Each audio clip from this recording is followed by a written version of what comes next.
Hey everyone, welcome to Multiplan Podcast Streamcast. I'm Val, aka Joy, because I colored my hair today and I'm feeling a little inside out, like Joy. I get I it. know I you like don't the like hair. that movie, Ty. I know like you the don't hair, like that but movie, I'm not Ty. a big fan of Inside Out, so I'm also wearing my Boba Fett shirt. Is that okay? Dig it. And my Mandalorian pants. greetings, Oh, programs. nice. Okay. And we have a special guest today, Thomas. Welcome to the show. Hey, thank you. Thank you So- for having me. This is so cool. I'm so excited to have you. It gave me an excuse to watch Emperor's New Groove again, which I usually Nice. watch at least once a month. We're going to talk about Emperor's New Groove after we kind of talk about some updates because Disney World, Disneyland, a lot of big updates today. Ty, do you want to jump into it? Because you're like itching and scratching Oh. over there. Yeah, so no, I've literally by the hour since they announced, that Disney's going to have to turn in their report of when they're going to have to open. So Disney World is going to open up the Magic Kingdom and Animal Kingdom come July 11th. And then Hollywood Studios and Epcot July 15th. There were pictures on Twitter today from Disney World as they have people going in and they're working on the digital queue. And so they're kind of working on, okay, we hit the digital queue now. So we've hit capacity at 400 people capacity. And so now you have to look at the queue before you can enter. But the minute you leave the parking lot, your queue turns on so that you can queue yourself to get into the areas that are open, which is exciting. And then yesterday was actually the anniversary of one of my favorite rides at Disney World and Disneyland, Space Mountain. So if you're a Space Mountain fan, I posted an article on our Facebook page of the original Space Mountain ride, which was very cool. Are you guys Space Mountain fans? Oh, yeah. Love Space Mountain. And then also today is the anniversary of when Small World opened up at Disneyland. Wow. Oh, nice. Yeah. Lots of fun stuff today. So I have to say, when I told my daughter, who's 18, she's graduating high school next week, that we were talking to you today and that I was watching Emperor's New Groove, she's like, why is there not an Emperor's New Groove ride?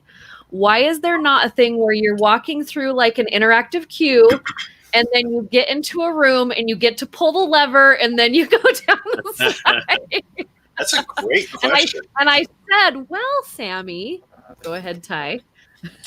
Oh, I was just going to say, so one of your other films that you've worked on, the Atlantis, The Lost Empire, which is in like my top pantheon of Disney films. I was going to say, I really wanted the submarine ride that was down for a long time at Disney. Oh, yeah. I wouldn't have minded that being turned into an Atlantis ride. That would I mean, be- I love the Nemo, but it could have worked. That Yeah, would be you know, super fun. I think both of those are great ideas. It was unfortunately, I think both of those movies came out at a time when there was a lot of transitioning going on at Disney with 2D and computer animation. That was the big thing going on at the time with the CG stuff, and so I think what happened is some of those films during that time kind of got overlooked. Just because they were excited about the new stuff that was coming out with CG, and so, but maybe someday, they'll revisit some of those films. I think it would be really cool. 2D still does it for me. Like whenever I see just a Yeah, classically drawn animation coming from Disney, I'm all over it. Yeah, it was fun. I mean, I was fortunate enough to work on, I got started in 2D, and was able to experience some of those. I think actually most of my feature film stuff was 2D. I only worked on a couple of CG films towards the end before I got into video games. But yeah, it was a lot of fun. We were, but we could see the writing on the wall with the CG stuff coming. It was just getting better and better all the time, and And and I don't blame the audience. It was a really cool new thing to see. The CG films had a great look, and they were just getting better all the time, and so we kind of knew what was going on even back then. But couldn't you also, I think some of the things that I loved about, so one, Atlantis, for you guys that we're going to get into it, Tom worked on Atlantis, and also another film that's in my big pantheon of Disney animation, Treasure Planet. Yeah. Now you have your opinions about Treasure Planet, but oh my gosh. I love Treasure Planet. I don't know. You kind of gave off the vibe last time I brought it up that you had some opinions, but we'll talk. Okay. Oh, I have opinions about everything. Yeah, but sometimes I feel like those opinions are going to be like, Oh. But I like some of the 3D elements that come out of both of those movies. Yeah, that was a great, Treasure Planet especially was a great example of them where you really see them bridging the gap between 2D and CG.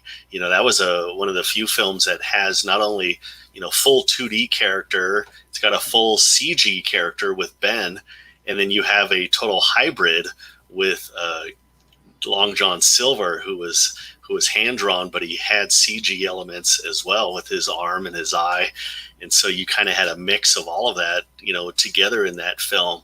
You had these cool painted backgrounds, and then you also had the CG element, camera movements, where the camera would go through like the cabin on the ship. That was kind of CG looking, and so it was a neat blend of all of those things, all in one film. Yeah, I do. I think for me, Treasure Planet was ahead of its time at the time that it came out. It was a little too smart of a story for the time that it came out, and so I almost wish that it would have a re-release push, because I think that it would do better now than it did when it was released. That's my opinion about Treasure Planet. Interesting. Yeah, it might be. Oh, all they have to do is, I'm serious, they need to make a live action of it and Atlantis. Two perfect action-packed I don't stories. want a live action of it. Yes, though. Like, I think it's one of those projects that so if we all know that Disney's going to keep going down this road where they're going to revamp a lot of their classic stories. Okay, it's going to keep happening. Why not take two of your most action-packed animations that could fit into a live action summer blockbuster? That's just how I feel about it. No, they seem to be going just down the catalog there, so I wouldn't be surprised. So tell our viewers and listeners, because this will be on our podcast channels later this week, go ahead and tell them a little bit about you, Thomas, so that they kind of know who we're talking to and all of the fun things that are behind you. We kind of talked a little bit off air because you've done animation, you've done games, and you've just had a pretty incredible career so far. It's been a blast. I am just so fortunate to do what I would consider a hobby, for a living. I've grown up drawing was something that I can remember as far back as I can remember, of just doing all the time just for fun. I used to draw a lot with my older brother, Andy, and I used to draw a lot doing things like hot rod art, and I would draw just different cartoons and the popular shows at that time in the early 70s. There was a great show back then called Giant Robot, Johnny Sacco's Giant Robot, if you remember or look that up. It was a Japanese series about this kid who had a wristwatch, and he controlled this giant robot, and it would fight monsters and stuff. And I used to love drawing that all the time, and drawing hot rod, Ratfink stuff, if you're familiar with Ratfink. And so it was just something that I did since I was a kid, and I wasn't good at a lot of things. I was horrible in sports, and I wasn't very good academically. But the one thing I found that I enjoyed doing that came a little easier for me was drawing. And I remember being in grade school, where kids, classmates would ask me to draw stuff for them because they would see me drawing a giant robot or a dragon or whatever, and so it was like, I think this is something that people seem to be interested in me doing. And so I that just became my thing all through school, was just drawing stuff all the time for my friends. And I was in the yearbook staff, and I was just doing all the production art, and it was just something that I was just passionate about. And I was the typical artist where you would have all the doodles down the side of the schoolwork. And, my everything had drawings on it. And so, but growing up after high school, I didn't really have a lot of direction on what to do with this art. This was before the internet. There wasn't, you couldn't look up just these careers. And so I to me, and then of course, like a lot of artists, I wasn't very secure in myself. I didn't think I was very good at it, and didn't think I could really turn this into anything aside, more than just a hobby. And so that was kind of it, So, after high school, I was just doing regular jobs. I didn't go to school or college, and I was just kind of working and just doing this side thing of mine, this hobby. And I actually found myself working in pest control. Yeah, that was my job, because I didn't have a degree in not much education or training in really anything. And so I was just killing bugs for a living. But I didn't, I wasn't in love with the job, but it paid the bills, and we were happy. I got married, and we had a little house, and our daughter was born, and I was just kind of drawing, on the side. And I'll try to make this really quick. So anyways, I ended up meeting a family, a relative, is my wife's cousin, who worked at Disney, Larry Flores, and he was just so gracious enough to take me under his wing and started teaching me the entry level of animation, which is the in-betweening, drawing in between supervisors' drawings and doing the iterations and filling in the frames. So Larry was teaching me that, and at the same time, he was helping me put together a portfolio, because he was giving me just this information that I didn't know. When you submit a portfolio at a studio like Disney, they want to see life drawing, humans and animals and gesture drawing and all that kind of stuff, because they, as any artist knows, drawing humans and drawing animals is really difficult to do. That's like the hardest thing to do. Yeah. The studios know that. They know that that's the hardest thing to do. So that's the thing they want to see in your portfolio. And because they know if you can do really good humans and animals, the rest of the stuff, will come easy. So we were putting our portfolio together. Larry's helping me, and I finally got to a point, where he thought I was ready, because he said, not only the first thing they're going to do is look at this portfolio, and they want to see how well your drawings are. If you can pass that hurdle, they're going to have you come in and take an in-betweening test. That's the stuff he was showing me. And so sure enough, I submitted at Disney, and they had just finished, this was in 97. They had just finished Hercules. And so they said, yeah, I like that one too. So they said, we like your portfolio, but we're not really hiring anybody at the time. Come back in a few months. So I was kind of bummed. But there was another studio down the street that were looking for people for their film, and it was DreamWorks was right down the road, and they were hiring for this movie called The Prince of Egypt. And so I submitted my portfolio there. In fact, I remember I drove in that first day because they were on my pest control route in the area. And so I stopped there at DreamWorks, used to be on the back lot of Universal Studios. And I pulled up in my pest control truck because I was working. And, I remember they had a guard gate out front, and the guard looked out, and he saw my pest control truck, and he opened up the gate and let me come in, because I didn't even question you. Now we know how to get in. Well, this was before heightened security that we live in nowadays.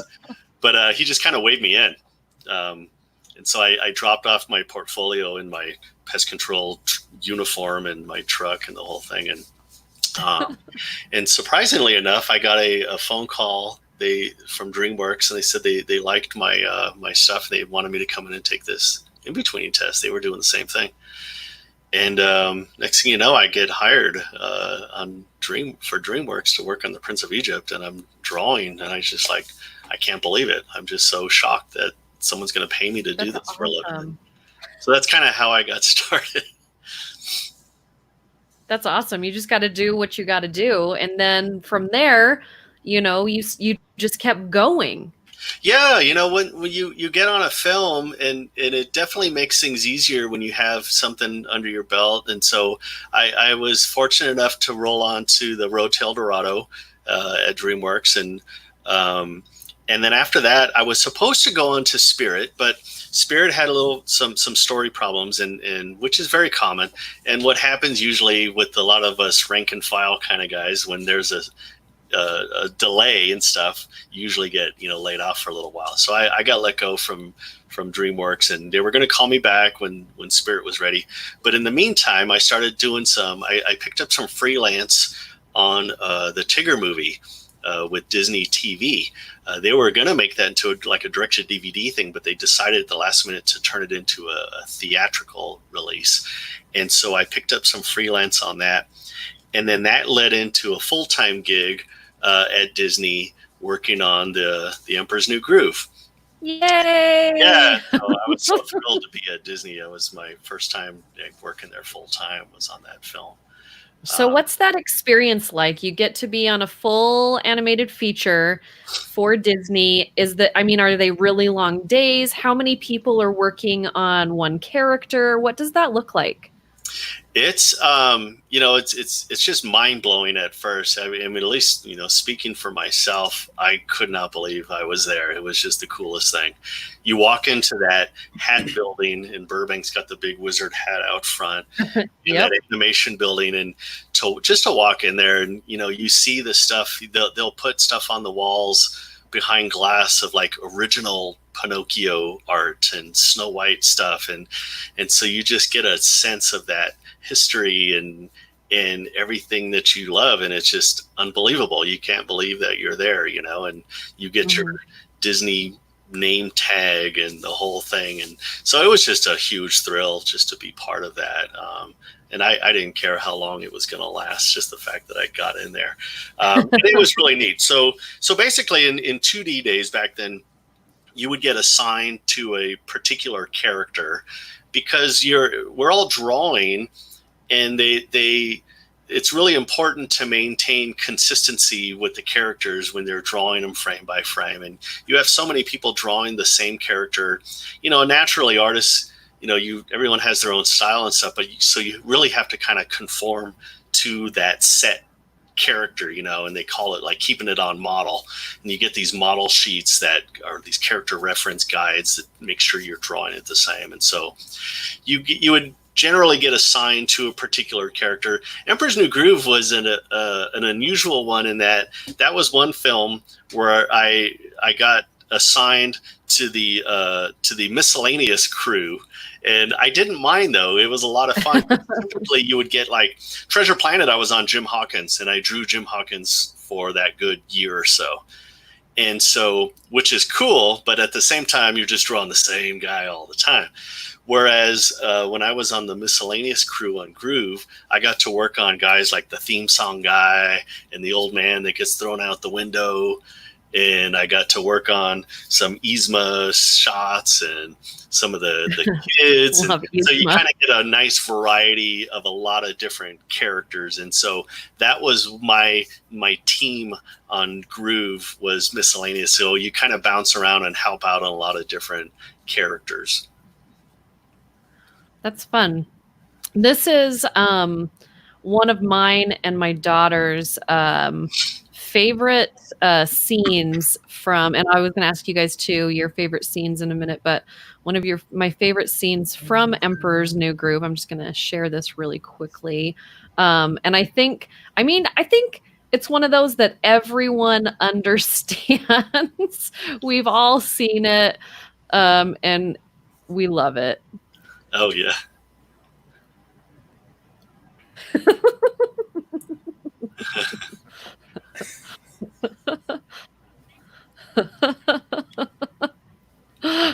Poison for Cusco. Cusco's poison. Love it. This movie seriously gave us so many good quotes too. Oh, we still quote it all the time. Oh, all over my house. This is probably one of my wife's top 10 Disney animated films, and we quote it. Yeah, we still do. Well, and it stands the test of time. We talk a lot about movies that were really good when they came out, but when you watch them now, they don't necessarily still hold up. Like, this is a movie that holds up. I liked it when it came out. My daughter likes it when I showed it to her. She's 18. Her younger cousins that are 5, 6, and 7 love it. Like, it's just one of those universal movies that stands up because it's so good. Yeah, it's funny. It's just over time how much it's gained popularity. When it first came out, it didn't do well. I remember. No. We went to the premiere and stuff, but even afterwards, I remember going just to a regular movie theater, and there was us and maybe 3 or 4 other people in the whole theater, but they were laughing, and I remember that, like, oh, I think they're really enjoying this, but it's taken a long time for it to become as popular as it is now. So what's your favorite scene or favorite moment from the movie, Thomas? Oh, wow. I really loved working on, I think the majority of the stuff I did was Cusco Llama, of course, because he was in so many of the shots. And so I drew him quite a bit. And there was a lot of fun ones. I think of like just drawings. At the time, you don't always get the full context of what's going on, and so you're drawing some of these unusual drawings every now and then. And I remember drawing Cusco after he almost drowned, and he's I think his mouth was kind of like just open, with that shot. When his tongue shoots out. Yeah, I remember working on that, and you're just like, what is this? You would catch it later in dailies, and you would see the scenes on both sides of it to get better idea what in the world is we're drawing here. I remember working on that. I remember working on the river dance sequence at the beginning, and with him dancing around, and then the camera would like kind of go up and over his head, and you would see that cool shot of just the top of his head going by. Yeah. I remember working on that was really cool, and things like the theme song guy was a lot of fun with the Tom. Yeah. How about you? What about you, Ty? Do you have a fun probably or the favorite? scene where you have Kronk trying to get rid of him, and he's doing his own music. Oh yeah. And he's on pause. I heard Patrick Warburton like improv like the whole music thing. That was hilarious. So Yeah. it worked for me. That's probably one of my favorite scenes. And Yzma, Eartha I Kitt love was just fantastic in that. Okay, Yeah. Yzma's Yzma is hands down. one of my favorite characters of like all Disney characters. She's like, I just love all the details and I love it how in the movie they even go and he's like, look at those wrinkles. Yeah, And then really like tight. getting their long has teeth that and like been real there? tight and like we're all thinking it. Yeah. Like she's aging as we're watching, and then I love how they like break the wall and talk to us during the movie, and then that's one of the scenes. That's one of my favorite things. I love that, and I don't know that it was done in an animated movie before that, was it? Like breaking that third wall of like talking to the audience in a feature film. Interesting. I don't know. I can't think of if that was. I'll have to look that up later. If anybody knows, we have people on here maybe asking questions. Josh says his favorite scene is the scene with the bats. Oh yeah, when his mouth fills up with the bats. Yeah, that's a good one. Okay, and then it has to also be the waterfall scene. Oh yeah. Yeah. Okay, What was your favorite?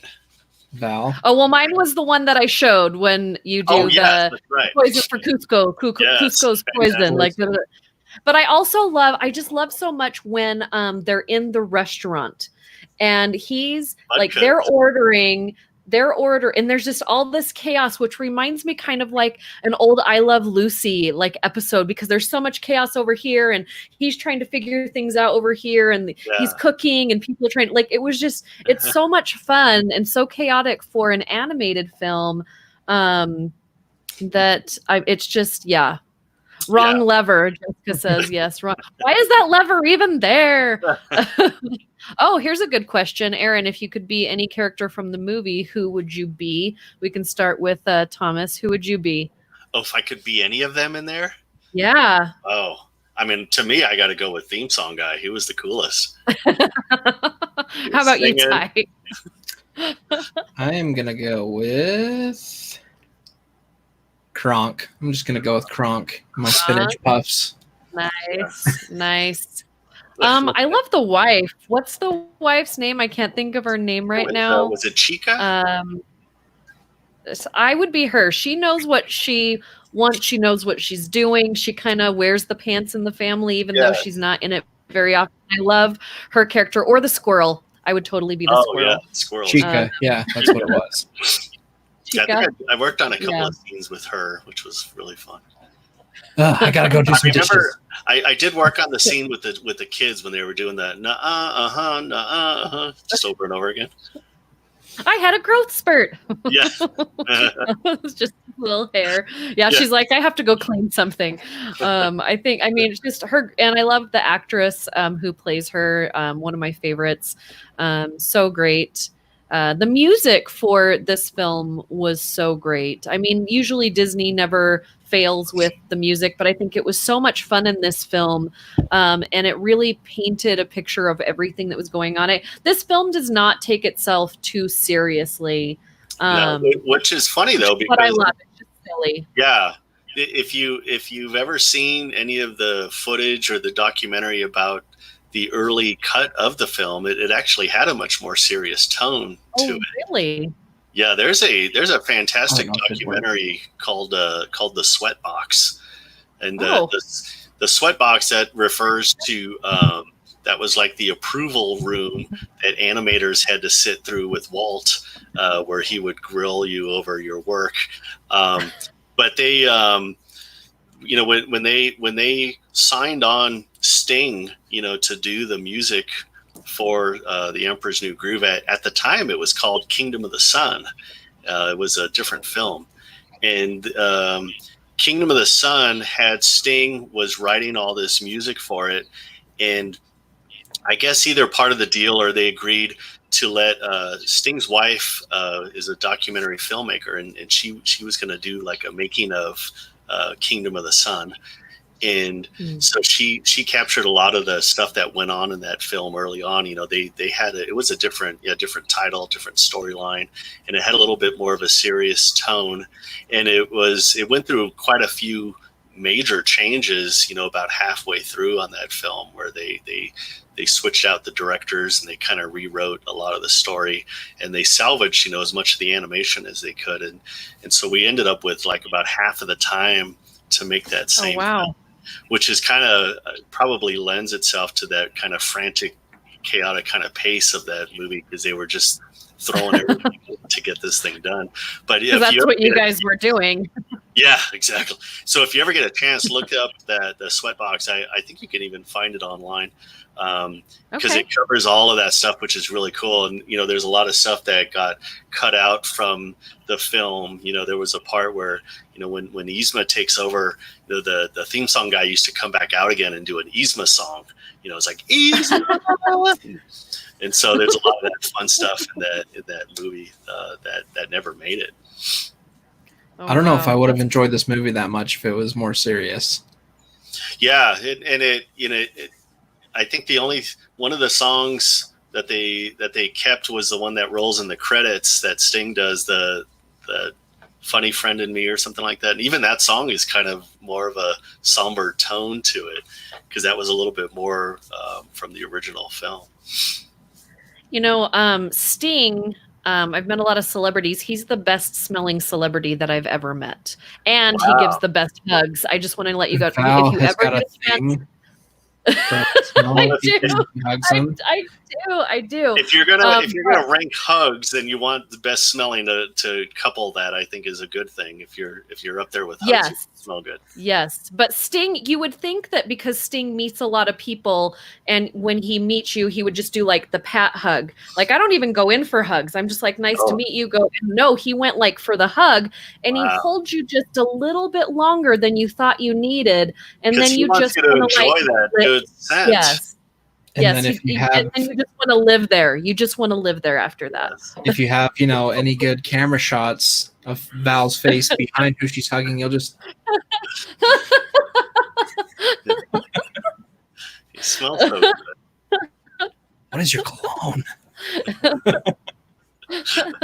He just smells like a man. Like, Sting's like a man, he just smells like that. Anyway, that got in a weird place. We're going to move on from what Sting smells like. But we'll stay here for a while. Oh, we got a good question. But yes. From Jessica. Love Jessica. Yeah, here we go. Did you work on Krunk's new groove? I did not. That was I think that was made in the TV division when they were doing a lot of the TV, and that was a show, right? That wasn't a DVD. I think it was a series. It was a straight to TV or straight to DVD. Straight it was to DVD. It was a bust kind of like for me. Yeah, my daughter loved it. It was okay for me. I liked. There were parts of it that I liked. Yeah, it's interesting, with the TV stuff and the TV or even the direct to DVD stuff. Sometimes you watch those and the art always looks amazing. Sometimes the animation, it's hard to pinpoint. Like, it's not as smooth as feature film animation. It almost feels a little bit choppier, or not as. It's a little bit kind of chunkier the way it moves. And, oftentimes people would wonder, why doesn't it feel like a feature film? And there's a really good explanation for that. It kind of like, so how feature film works, it's 24 frames per second, and we draw every frame on that film. So it's a drawing for each frame. Sometimes it's a drawing for 2 frames of film. And that's when they call it animated on 2s. If you animate something on 2s, that means that drawing will be used for 2 frames of film, which is the most common way. When you want something really smooth, or if there's a CG element in the scene, they will animate it on 1s. Animated on 1s means it's a separate drawing for every frame of film, and 24 frames per second, so it's a lot of drawings. Well, yeah. TV animation or direct-to-DVD animation, to save time and save money, and so they can put them out faster, they will animate sometimes on 4s or even 6s, which means you can have a single drawing for 4 or 6 frames of film. And so because of that, that's why it's not going to move as smoothly. And so sometimes when you see that, you're like, oh, that's why, because it's a little bit more economical to use that same drawing for more frames before it switches to another drawing. And that explains all of the busted sequels from the early 2000s. Yes. Jafar. What was that one? The Aladdin one, the Jafar movie. And the bad thing was, I loved both of those storylines, but yeah. But the animation was not amazing. Atlantis, Milo's return. I'm like, I almost threw the remote at the TV. Yeah. I was fortunate enough to work on the feature stuff. So what, out of all of the projects that you've worked on, either video game or movies, what do you think is like your favorite experience so far? Honestly, I as far as just animation wise, being able to animate different characters, I really loved Disney Infinity. I came out here to Salt Lake City with Disney Interactive to work on Infinity, and I was got to be part of that from the very beginning to right up to the end. I think it was in production for about 3 years. Oh, there it is. I can go get my suitcase. I have my Disney Infinity characters. Yeah, mine are all in the other room.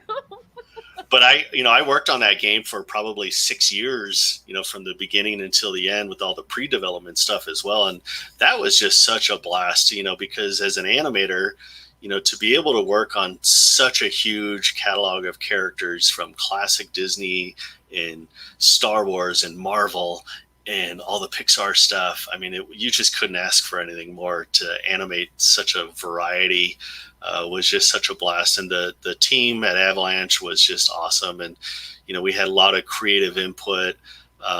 So yeah, I really enjoyed that one. I really got spoiled by working on that game, because you just had so many different characters to choose from that you wanted to work on. And Avalanche was located right here in Salt Lake City, and I had downtown. such a magical moment because I used to work for Radio Disney for promotions, and we went in there when Avalanche was working on Cars. And we walked into the room, and this made it was a game-changing room for me, because the room that I went into was all whiteboard, and all the ideas that you guys had for the game was from ceiling to floor on every single wall. Yeah. And I was just like, okay, I have to do this. Like, I had chalk on my wall back at my office, you know, but I was like, okay, I need this. And it was just so amazing going in there, seeing all of the ideas from beginning to end, trying to get this game out in time. When Avalanche closed, I was so sad, one, because like a lot of people that I knew so talented lost their jobs, but two, Disney Infinity was, I'm not a gamer. I don't play video games. I loved playing that game with my kid, because you could create all of these different stories, and it was such a good idea. And having all of the figures, because I'm an old school, I like the action figures. So the fact that the action figure went with the game that you were playing, it was so cool to collect all those and to be able to utilize all that. And I was just so sad when it closed down and the game kind of ended. Yeah, kind of abruptly. I mean, we had stuff planned for quite a few years on Disney Infinity. You know, we were working on all kinds of new stuff. I was just starting to animate on the Moana play set. We were working on a new intro that included a Jiminy Cricket. So I was animating a little Jiminy Cricket. We were going to do a whole storybook opening. And we had a lot of fun stuff planned, and it was really sad. I was just so accustomed to working on it. I mean, it was 6 years of my life of just going in and just animating Disney stuff, and it was just such a blast. So yeah, it was sad to see it go, but you know, it's still a great, you know, I have really fond memories of being there working on that project. See, and I remember same thing. I remember it just being this really fun game. And I think the thing that made it a little bit more special to me, like I said, that Thomas, we have a mutual friend who worked with you at Avalanche. I remember, so I'm still close to this guy. Just before the game had launched, he had came and like brought me my first figure before the game even released. Nice. And it wasn't an unusual thing for, you know, him to walk by the house. He lives just right down the street. And so he shows up, and I remember he's like, I got something for you. I'm just like, okay, cool. So he pops out, and it's a little Syndrome from The Incredibles. And I'm like, oh, sweet. What is it? And then he just got into explaining, oh, well, this is kind of the game concept of it. And so, no, seriously, we, like, my younger brother, we still have all, like, the entire set. We still hook it up, and it's one of those games, cool. I think, that still holds up. Yeah, it was fun. I mean, and you know, the figures were just beautifully designed, the character designs on those, and you know, we were really proud of our studio. And you know, Jeff Bunker, our art director, he really fought to get the quality of those figures. When they first announced we were going to do figures, you know, the initial reaction was, we were like, oh man, I hope these aren't really bad Happy Meal toy quality. Like, we can just see them going that route of, you know, wanting to save money and just really cheaping out on those things. And you know, and Bunker really fought hard to make sure they were quality. And so when we started seeing those prototypes coming back, we're like, this is really cool. Like, these are really nice. We wanted to make sure they had the matte finish and the whole thing, and it really had a really cool look about them. And so it was really neat. We were really proud of those in that game. And I remember one funny thing about that with the matte finish ones. When we did the Star Wars ones, we came out with the initial Darth Vader, and he had the matte finish his whole body, including his helmet. And they actually produced a couple hundred of those. And right around that same time, they were going back and forth with LucasArts, and LucasArts kind of really put their foot down on that one. They said, you know, Darth Vader has to have a gloss helmet. You know, it wouldn't be Darth Vader with a glossy helmet. And so Avalanche, you know, we finally, you know, gave in with that. But we had, you know, the studio ended up having these, you know, a couple hundred of these matte finish Darth Vaders that were already packaged in the box and everything. And so it was cool because they actually gave those out to all of us. All the employees got one of those. And I think that's awesome. Still have mine somewhere in the box. It's I'm like, how do I get my hands on one of those? I need to double check mine because I'm curious now. All the retail ones that went out had They came out as gloss. Okay. Yeah, but there was a handful of them that the employees that we all got was the matte finish Vaders, and so I still have mine at least. I wonder how many are out there floating around on eBay or something by now. So one of those. Yeah, I love my Poe, my little Poe Dameron. Very cool.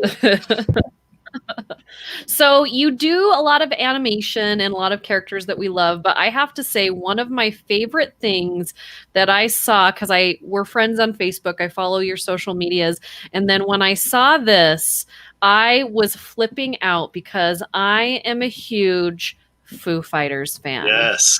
So when I saw that you draw the Foo, I was freaking out. So you draw a ton of stuff. This is your website, and this is where people can order all of your artwork. Why and when did you kind of get into the drawing of the rock stars and the bands and everything? That's something, again, just something that I've grown up with. I've always been a big music fan since I was a kid. And so I've always loved music and different bands. My range of music genres and styles just is all over the place. And so Foo Fighters is one of those that, I've been a fan of Dave Grohl going back, into Nirvana, and I've followed the Foos. I remember listening to them, even before I got into animation in '96. And so I've been a fan of theirs forever. And, I had a great experience with the Foo Fighters. I was drawing just kind of the stuff you're looking at here with the cartoon stuff here, the Foos, and posting this stuff online. And, I always tag the different bands that I draw. It's always a fantasy of a kid, of an artist, especially when you draw something and you post it, or, there's always that thing in the back of your mind, like, if I draw a really cool Spider-Man, maybe Stan Lee will notice it and hire me to draw comics, that kind of thing. And so it kind of fell into that same thing. I was drawing Foo Fighter stuff and posting online with this secret little fantasy, like maybe they'll see it and it'll be really cool. So I'm posting that Foo stuff, and one day I get this on Twitter. I get this this notification pops up, and it says Foo Fighters like your post. It was one of these cartoons, and I was like, wow, that was enough. I was freaking out. Like, if this is as far as it goes, oh my God, they actually liked one of my posts. And then a few days later, I think it was that one right there. I get another notification a few days later on Twitter, and Foo Fighters are now following you. So now I'm just really, oh my gosh. And I'm like, this couldn't get any better than this. And then I get a private message, and it's from the Foo Fighters. And now I'm like, this is a scam, right? Somebody's pulling my leg.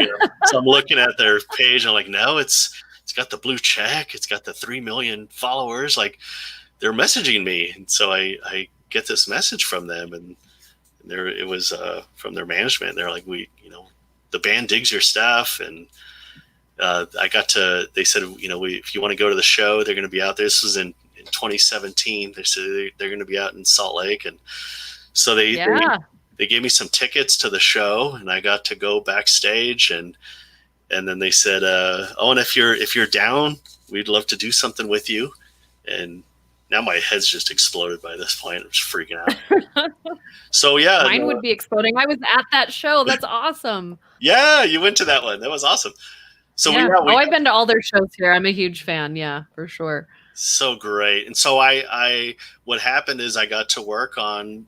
They did a festival in San Bernardino in 2018 called Cal Jam, and I got to work on with the band doing some promotional stuff. I designed a couple T-shirts and some website stuff, and then I was doing this artwork for them, and it just kept showing up all over the place at the festival. I got to do a banner, and the whole time I was drawing stuff, I didn't always know where the Foo Fighter stuff was going to go. I would do this drawings and send it into them, and they'd be like, oh, that's great. How about this? And they would give me something else to draw. And so I didn't always see where it was going until we got to the festival in California. we started seeing it all over the place. Like they had campers with motorhomes and tents and stuff. And I guess all the motorhome people and the tent people that paid, they got this huge banner and it had my artwork on it. And so there's these flags flying everywhere with my stuff. And I'm just like freaking out, like, oh my God, there's my stuff. And everywhere we turned, there was more stuff. I had done these cartoons of them, and at one point, they turned them into these life-size standee cutouts. And they had them on this old Winnebago, and there was a line of people taking photos with these things. And I was just freaking out because I had no idea it was like going to be there. I was like, oh my God, there's that thing that I drew. So it was just a really cool experience. That's awesome, because we're like really big fans of yours, and like you're like fangirling on all of that stuff, which is so cool. It was just now usually we get to see you at the local cons, like at FanX here in Salt Lake, or some other out of town cons. But with everything going the way it is, those are kind of postponed for a while. We're crossing our fingers that we're all going to get to be at FanX and do panels and get to see everybody that we miss. But do you have anything else that's coming up that people can check out? Anything virtually that you're going to be doing, or any new projects? Well, I'm always doing stuff, whether I'm traveling or not, with being home. I've been doing a lot more things like commissions. I do a lot of custom art. And so just as available as I'm able to be, I've been really fortunate to keep busy with those. I recently signed on with Rat Fink. I mentioned it was one of those things that I drew a lot when I was a kid. I love drawing hot rods and Rat Fink. And so as I started pursuing full-time freelance illustration, I found myself just drawing a lot of the stuff that I'd always loved doing. And one of those was the Rat Fink stuff. And so I got signed on with them to be an official Rat Fink artist. And so that's been just a blast, because I'm doing a lot of commissions from all around the country, with people that have their hot rods and they want those drawn. And so I've been keeping busy with those. And then we're hoping, as things open up more, we'll be able to get out back doing cons. We have a lot of car shows planned and a lot of Comic Cons, and so until then, it's doing stuff like this, meeting and chatting with you guys and hanging out. And so it's been good. I'm definitely very fortunate to be able to stay as busy as I've been even without the shows. Well, we really appreciate you coming on today and telling us all about your fun stuff and talking about Emperor's New Groove. It's one of our favorites. I think it's a good, summer is here, and I think it's a good summer movie with the kids. But I'm an adult and I watch it by myself. So it's still on regular rotation at the house. Still, Disney Plus, thank you for having everything that I need, right at my fingertips. So I don't have to jump into my boxes of DVDs, but I totally love that. Well, thank you so much. Ty, did you have any other questions or comments before we head out today? No, this is just really cool. So again, thank you for coming on. Oh, thanks for having me. This has been a lot of fun. We got to do this again. I got so many stories you wouldn't believe. I can easily. Oh my gosh. I'm sure Ty, we would both love to have you back, but he wants to do a Treasure Planet episode where we just totally or Atlantis. So we will totally get in contact with you, and we will pull apart. Really talk about Atlantis or Treasure Planet. And hopefully we'll get to see you. And all of you guys, thank you for listening in on the podcast. This is our debut YouTube on Stolen Droid Network today. So thank you so much. And our Facebook page, thank you everyone for tuning in. And thank you so much, Thomas. Thank you. Thanks, guys.